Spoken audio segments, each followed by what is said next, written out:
इसमें एक जो सवाल आता है बार बार, एंड मेरे को भी काफ़ी रहता है कि we work a lot with governments, तो गवर्नमेंट के साथ काफ़ी काम होता है विद ऑफिसर्स, सब तरह के लोग हैं गवर्नमेंट के अंदर, they are very very efficient people in the government, motivated, there some who are not so motivated, तो सब कलर्स के लोग दिखाई देंगे सरकारी तंत्र के अंदर।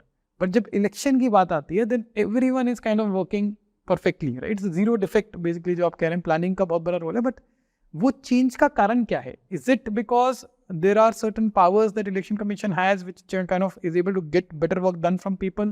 It is general kind of commitment, it is lack of political pressure? क्या कारण है कि एकदम से वही ब्यूरोक्रेसी, वही मशीनरी इतना अच्छा रिजल्ट देती है? बहुत अच्छा आपने सवाल किया कि वही ब्यूरोक्रेसी जो नॉर्मली जिसकी रेपुटेशन उसको लेजी, इनएफिशिएंट, करप्ट डिक्लेयर किया जाता है, वही इलेक्शन कंडक्ट करती है। इवन लोअर ऑफिशियल ना, जीरो एरर हर लेवल के वही गवर्नमेंट सर्वेंट है।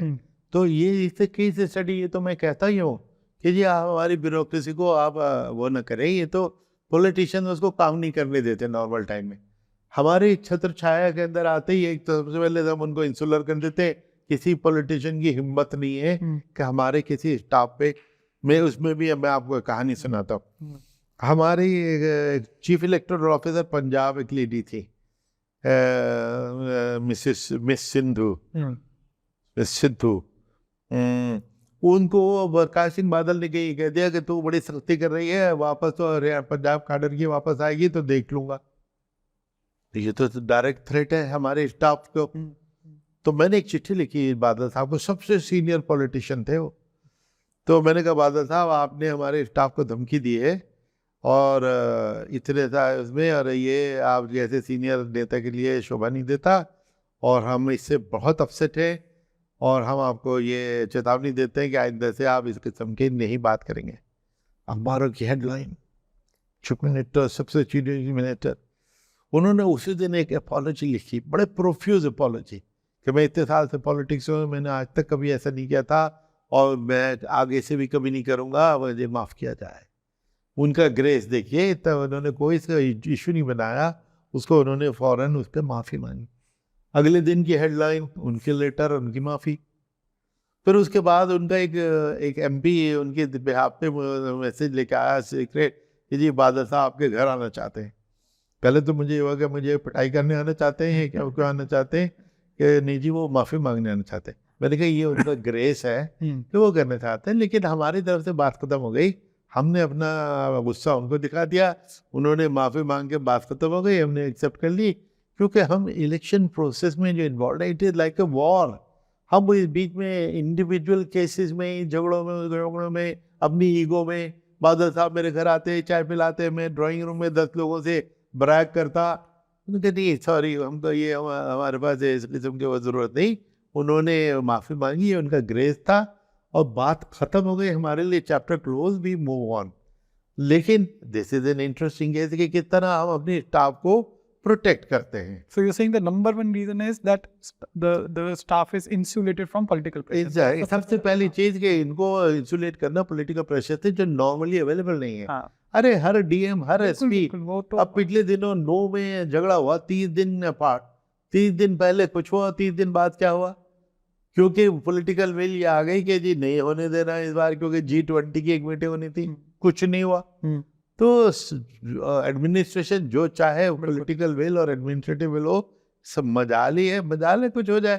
तो भारत, तो ये सारे हम स्टाफ को पूरा प्रोटेक्ट करते हैं। इनमें से पहले से हम जो सर्वे करके जो मैंने ट्रांसफर पॉलिसी बताई, उसके जरिए स्क्रीनिंग करते हैं।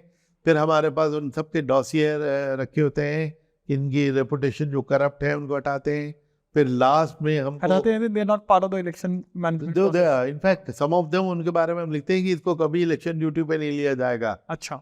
जो उसकी ACR में भी लिखा जाता है। अच्छा। ताकि उसको के करियर को में ये रहे कि आदमी बेईमान था, नालायक था, तो ये लिखते हैं, है ना।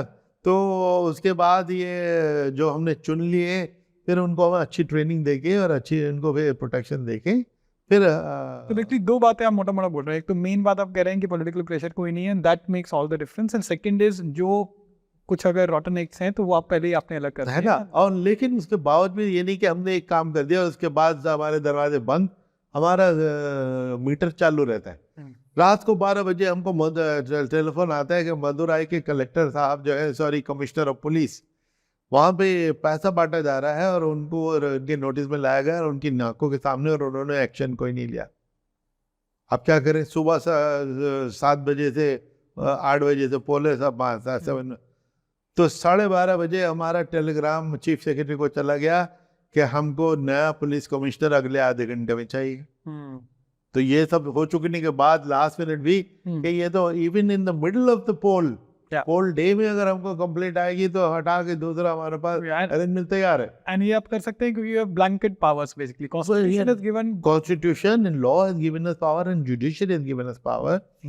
एवरी बल्कि जब इलेक्शन अनाउंस होता है तो एवरी स्टेट एक नोटिफिकेशन जारी करती है कि आज से डीजी पुलिस से लेके आखिरी कांस्टेबल तक सबके सब इलेक्शन कमीशन के डेपुटेशन पे हैं। हालांकि हम उनमें से 50% को डिस्टर्ब नहीं करते जो हमारे से मुताल्लिक नहीं है, कोई सिक्योरिटी, कोई इंटेलिजेंस, कोई टेलीकॉम उसमें लगा हुआ है, लेकिन पावर हमारी पूरी है। उसमें भी एक कहानी सुनिए कि एक साहब, अगेन तमिलनाडु की कहानी है कि हमारे पास ये हमारे जो ऑब्जर्वर्स होते हैं ना, देखिए बेसिकली हमारा जो तजर्बा है कि 90% डीएम एंड एसपी जिनके खिलाफ बाद में करप्शन के केसेस भी आए, अंदर से वो बेईमानी करना नहीं चाहते, they are compelled to do it.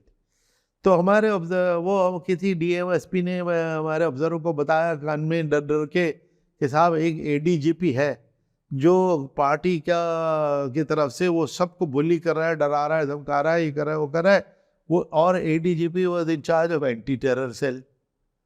तो श्रीलंका एलटीटी वगैरह से उसका वो था। अब नॉर्मली तो हम उसको छूते नहीं, लेकिन हमारे जुरिडिक्शन में तो है।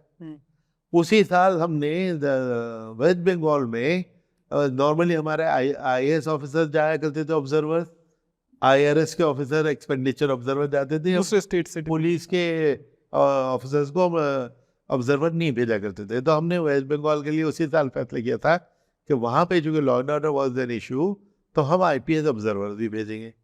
तो इन साहब को जो नॉर्मली हम इनको जिनको नहीं छूते उनको हमने दिल्ली तलब किया। हमने कहा कि साहब देखिए हम बंगाल में ऑब्जर्वर भेजने में बड़े बड़े ब्राइट अफसर चाहिए, आप तो बहुत ब्राइट हैं, तो हम आपको बंगाल भेजते हैं। तो जो शख्स वहाँ के स्टेट चला रहा है वो तो मैं मर जाऊँगा, ये क्या वो कर रहा है, और मैं तो एलटीटी और टेरर संभालता हूँ, ये तो करता हूँ। तो हमारा असेसमेंट ये था कि एलटीटी वगैरह सेल तो वाज डेड ऑलरेडी। तो खैर उस दिन उसे हमने कहा कि वो कि साहब तुम्हारे बारे में तो ये शिकायत है। उसने कहा साहब मैं छुट्टी पे चला जाता हूँ, और मैं छुट्टी पे स्टेट छोड़ के चला जाता हूँ। तो वो छुट्टी पे गए, स्टेट छोड़ के गए, कंट्री छोड़ के सिंगापुर या मलेशिया में टूरिस्ट बन के गए। वहाँ से बाद में उनको जयललिता ने सस्पेंड किया, 5 साल सस्पेंड रहे, ठीक है ना। यानी अगर हमको ये शिकायत मिलती है तो ऐसा नहीं कि हमने अपनी ट्रांसफ़र पॉलिसी कंप्लीट कर ली है उसके बाद हमने दरवाजे बंद कर दिए, हमारा दरवाज़ा खुला है। लास्ट मिनट हमको कुछ पता लगेगा तो ये हमारे ऑप्शन की, जी हम कुछ नहीं करेंगे, कभी भी करना पड़ेगा तो करेंगे। So all of it put together basically ensures कि everyone is working efficiently, effectively and got it. So basically आप कह रहे हैं आपके blanket एक तरह से powers हैं, you exercise them appropriately। जो लोग पहले से ही जिनका संदेश है उनको आप पहले से ही हटा देते हैं, और बाकी भी ongoing basis पे जो कंप्लेंट आती है you act very proactively, उसके चलते हो पाता है। ये लिखिए।